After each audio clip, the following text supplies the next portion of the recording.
MD mundur sebagai Menko Polhukam akhirnya terjawab sudah. Tanggal 1 Februari rupanya jadi momentum yang dimaksud oleh Mahfud. Kamis siang, Mahfud MD menghadap langsung Presiden Joko Widodo di Istana Negara menyerahkan surat pengunduran dirinya sebagai Menko Polhukam untuk menghindari konflik kepentingan dalam kontestasi Pilpres. Pertanyaannya, apakah langkah Mahfud ini akan diikuti oleh pejabat publik lain yang juga ikut dalam kontestasi Pilpres? Sehari setelah mengajukan surat pengunduran diri dari posisi Menko Polhukam, calon wakil presiden nomor urut 3 Mahfud MD ternyata masih melakukan rutinitas lari pagi di Monas. Ya, lari pagi di Monas merupakan agenda rutin Mahfud selama 4 tahun terakhir saat menjadi Menko Polhukam. Namun lari pagi pada hari Jumat ini terasa berbeda bagi Mahfud karena merupakan lari pagi terakhir bersama staf Kemenko Polhukam. Sebagai kenang-kenangan terakhir, Mahfud menyempatkan diri berfoto bersama dengan para staf Kemenko Polhukam yang telah bekerja bersama dirinya selama hampir 5 tahun. Ya, dan selain berpamitan, Mahfud rupanya juga sudah mulai beres-beres mengemasi barang di ruang kerja kantor Kemenko Polhukam.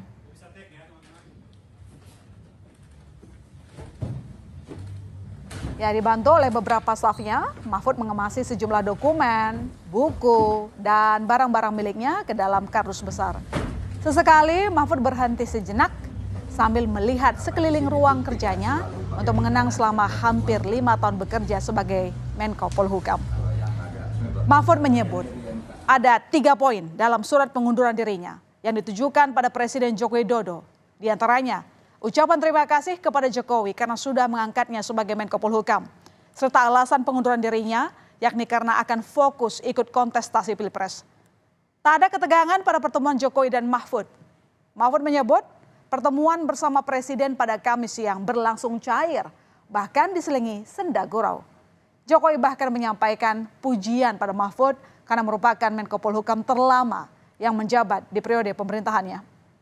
Oleh karena saya sekarang ikut kontestasi politik untuk melanjutkan estafeta kepemimpinan nasional yang harus terus berjalan, maka saya mohon berhenti. Jawaban Presiden, ya beliau juga. Waktu pertemuan tadi happy, beliau banyak bergurau, saya juga tersenyum, gembira, ya seperti teman lama lah. Beliau gembira, ya Pak Mahfud, saya ini terima surat ini dulu, katanya. Terus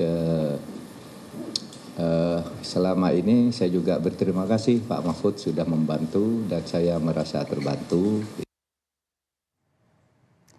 Dan saudara, Presiden Joko Widodo telah menunjuk Menteri Dalam Negeri Tito Karnavian sebagai PLT Menko Polhukam. Tito akan mengisi posisi Menko Polhukam yang ditinggalkan oleh Mahfud. Meski sudah menunjuk pengganti, mundurnya Mahfud MD dari Kabinet Jokowi ternyata memunculkan lagi isu jika ada hawa tidak nyaman di dalam Kabinet Indonesia Maju, sehingga ada rumor jika ada sejumlah menteri yang akan menyusul Mahfud untuk mundur. Namun Presiden Joko Widodo lagi-lagi membantah kabar itu dan menyebut menterinya masih fokus bekerja menjalankan tugasnya. Jikalau memang ada perbedaan pilihan politik di antara menterinya, Jokowi menyebut merupakan hak demokrasi. Oh, kabinet biasa-biasa saja, nggak ada masalah. Biasa-biasa saja, nggak ada masalah. Yang kerja ya kerja, yang kunjungan ke daerah, saya pun juga sama. Dan rapat di Jakarta dan kunjungan ke daerah, kadang ada undangan seperti pagi hari ini. Biasa saja bahwa ada perbedaan pilihan, itu demokrasi, jadi nggak perlu terlalu dibesar-besarkan. Sebagai pihak yang kerap melontarkan jika pejabat publik yang jadi peserta Pilpres untuk mundur sekaligus pasangan dari Mahfud di kontestasi Pilpres, Ganjar Pranowo mengungkapkan respect kepada Mahfud.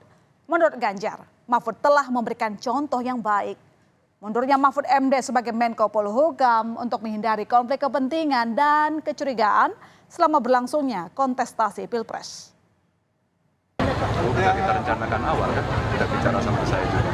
itu akan mengubah gaya kampanye nggak? Biasa saja, kan setidaknya kita menyampaikan pada publik karena konflik of interest-nya tinggi, maka dengan integritasnya Pak Mahfud memberikan contoh yang baik. Saya respect itu. Calon Wakil Presiden nomor urut 1 Muhaimin Iskandar ikut menanggapi mundurnya Mahfud dari posisi Menko Polhukam.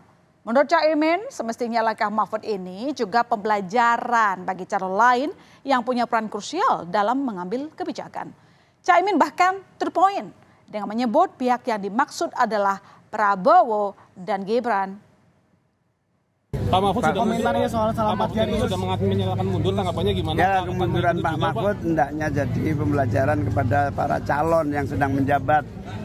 Apakah Pak Prabowo, apakah Gibran yang masih menjabat sebagai pejabat sentral ya, yang menentukan polisi-polisi kementerian maupun pemerintahan daerah. Muncul pertanyaan, apakah mundurnya Mahfud MD nantinya akan diikuti oleh pejabat publik lain yang ikut berkontestasi di Pilpres? Sekjen PDIP Hasto Kristianto sih berharap jika sikap bijaksana Mahfud yang mundur sebagai Menko Polhukam dapat dicontoh paslon lain yang masih menjadi pejabat negara. Seperti salah satunya Capres nomor urut 2 Prabowo Subianto yang masih menjabat sebagai Menteri Pertahanan. Terkait harapan Hasto ini, anggota Dewan Pengarah Tim Kampanye Nasional TKN Prabowo Gibran, Hasim Jojo Hadi Kusumo dengan tegas menyebut jika Prabowo tak bakal mundur dari kabinet Jokowi, cukup Pak Mahfud saja. Semoga keteladanan integritas dari Prof. Mahfud MD ini dapat menular ya termasuk ke Pak Prabowo.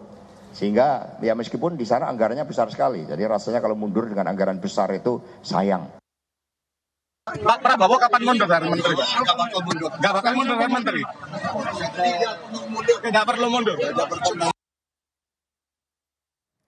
Oke, bicara soal mundurnya Mahfud MD sebagai Menko Polhukam, Wakil Ketua Tim Kampanye Nasional Habibur Rahman sudah mempertanyakan kenapa baru disampaikan sekarang setelah lama ditetapkan sebagai calon wakil presiden oleh Komisi Pemilihan Umum.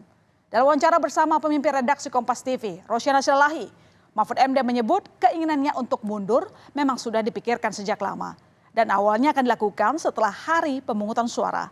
Namun setelah melalui kontemplasi, Mahfud memutuskan untuk mundur sebelum hari pemungutan suara dan setelah bertemu Presiden. Kalau Prof. Mahfud menganggap harus mengundurkan diri dengan berasumsi ada yang salah kalau Capres masih merangkap atau Cawapres masih merangkap sebagai menteri aktif. Jadi kenapa baru sekarang? Jadi kalau rangkap jabatan istilahnya ya, rangkap status seperti itu dianggap bermasalah, kan sudah terjadi 72 hari dijalani oleh Prof. Mahfud.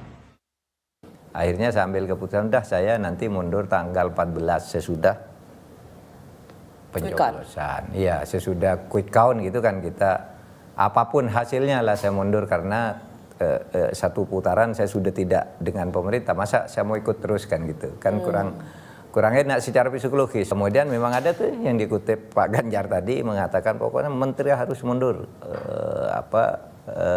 termasuk Pak Mahfud kan gitu. Nah, tentu saya tidak bisa kan kalau tidak merespons itu dengan positif gitu. Kalau begitu ini mungkin momentum yang tepat gitu. Sehingga saya waktu itu nanggapi juga, saya nunggu momentum. Momentumnya apa? Ketemu Pak Jokowi dulu, karena dulu saya diangkat dengan penuh penghormatan, saya harus pergi dengan penuh penghormatan kan begitu. Tidak tinggal gelanggang colong pelayu kata orang Jawa. Hampir 5 tahun menduduki posisi Menko Polhukam, Mahfud MD akhirnya benar-benar mengambil langkah mundur dari kabinet Jokowi untuk menghindari konflik kepentingan dan fokus untuk agendanya sebagai cawapres. Apakah sikap Mahfud ini akan diikuti oleh pejabat penting yang ikut berkontestasi dalam Pilpres? Atau jejak Mahfud ini malah diikuti oleh menteri lain di dalam kabinet? Kita lihat saja nanti.